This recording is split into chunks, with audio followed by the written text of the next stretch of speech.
then with the pointing to you.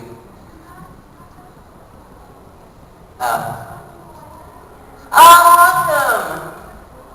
Oh, most definitely. Hang on just one second. I'll give it to you in a second. But what is the question? Oh, awesome. Perfect.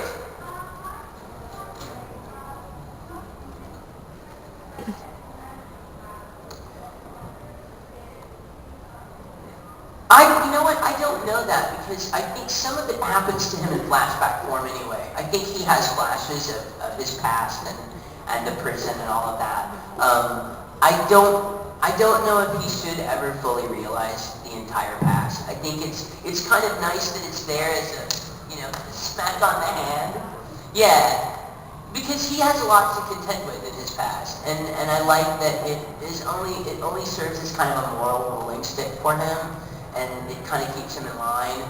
And he understands some of it, and it kind of haunts him, but it also, I think it has every bit to do with why he is so absolutely dyingly loyal to Sanzo. I mean, and that's why, whether or not anybody sees it that way, he will kind of always be Sanzo's loyal pet, because Sanzo is the person that freed him. And definitely, here, I'm going to come down and give you a hug, because then it'll start a hug fest, and I can't do that, because there's so many hands up. Hang on.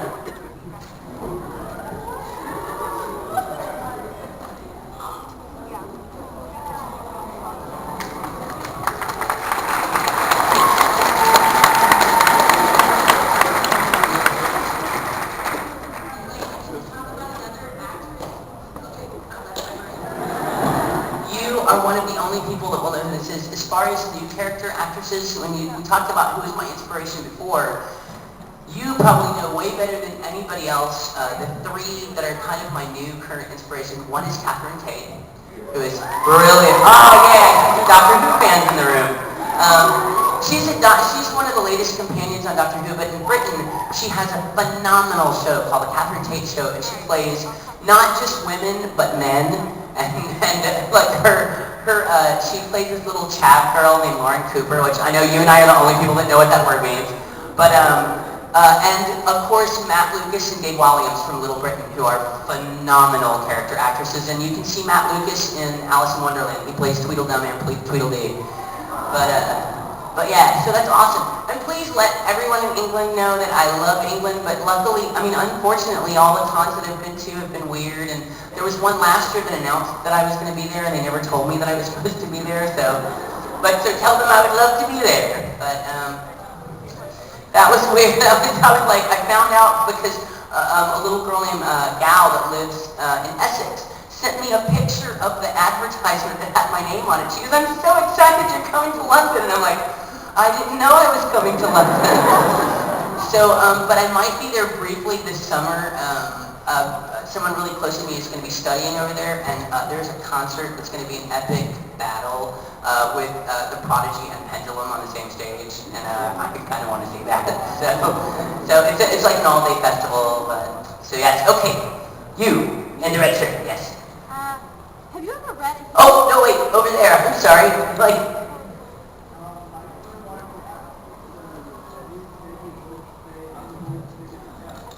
The world's biggest pimp? Or imp?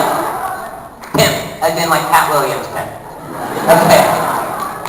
This actually is a great story because I was still smoking when I did Negima, and I would love to go outside for smoke breaks, but I was never allowed to go on one unless I told a rotten joke in Negi's voice. And I will not tell any of those jokes today, but what I'm supposed to say, I'm the world.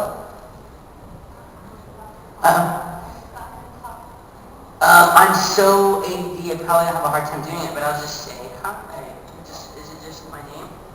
Okay. Oh, okay, oh yeah, definitely. Yeah. Okay. What you can't see in my picture in the program is I have a knitted brain slug sitting on top of my head. But that's why I'm looking up, that's why I'm going, because there's this brain slug on top of my head.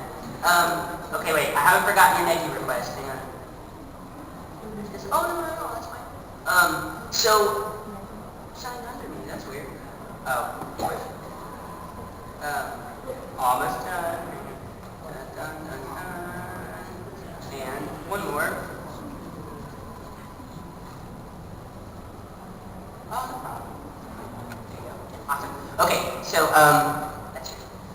Gosh, I get so embarrassed making this voice. Hello. You might not know it, but I'm the world's biggest pimp.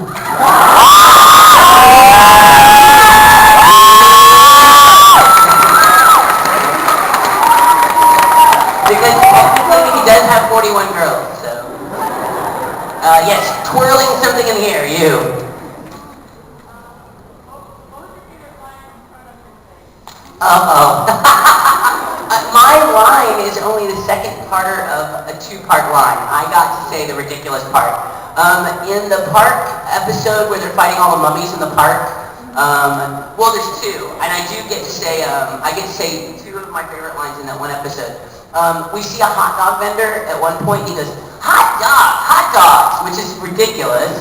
But there's one moment where there are all these balls of fire coming at us, and Rosette goes, goodness gracious, and he goes, great balls of fire, and like, those were two of my favorite lines from that show.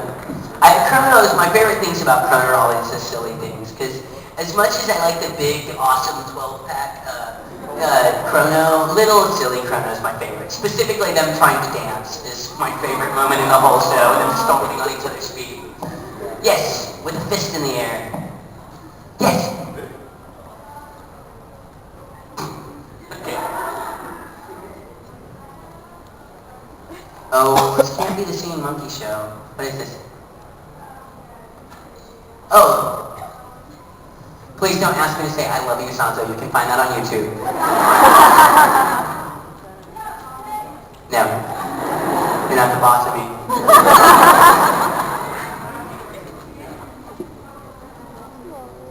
Oh God, that's on YouTube too. Sanzo? Jesus. Why do we give him in the stop for Gozo? He's got 3 girlfriends already. I'm hungry. There. I'm actually thirsty. It's fine. No, the thing about that is I hate YouTube because I think, and you guys might go, oh why? But like, if every time you put your finger in your nose, it ended up on the internet, that's the way I feel about YouTube. And the crappy thing is, stupid hater, like anonymous hater people can be like, I hate that guy. What's wrong with his hair? He looks like a faggot. I'm like, wow. And my favorite, Rob Swire from Pendulum actually wrote on his blog the other day, he's like, what does the average YouTube commenter look like? I imagine a small green goblin pissing on everything it sees. And I commented and I go, bravo. That's all I said. It's so true. But like, I hate that like there's a whole moment on the internet wasted to me talking about which way I like my toilet paper roll. Like, that is just a waste of data space on the interwebs. So, yeah, with the fingers. Now you know how to get my attention, do something weird. Yeah. My favorite moment that I ever had with a fan. There's too many of those, and I'm glad that you asked that, because people always ask the other question, they're like, what's the worst, creepiest moment you've ever had with a stalker?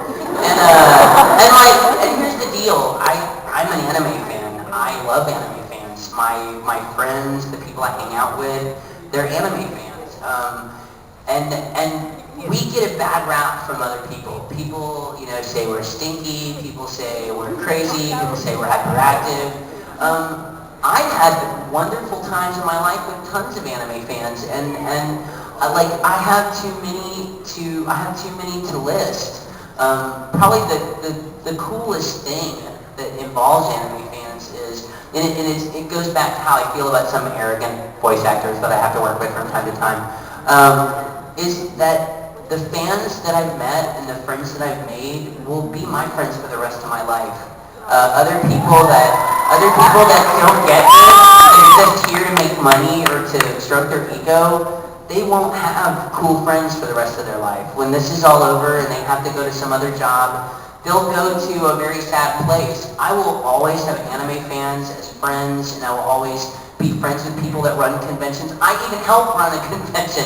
If you haven't visited, go to the Studio Capsule booth in the dealer's room. Robert DeJesus' wife, who is also works with Studio Capsule, she's our con chair for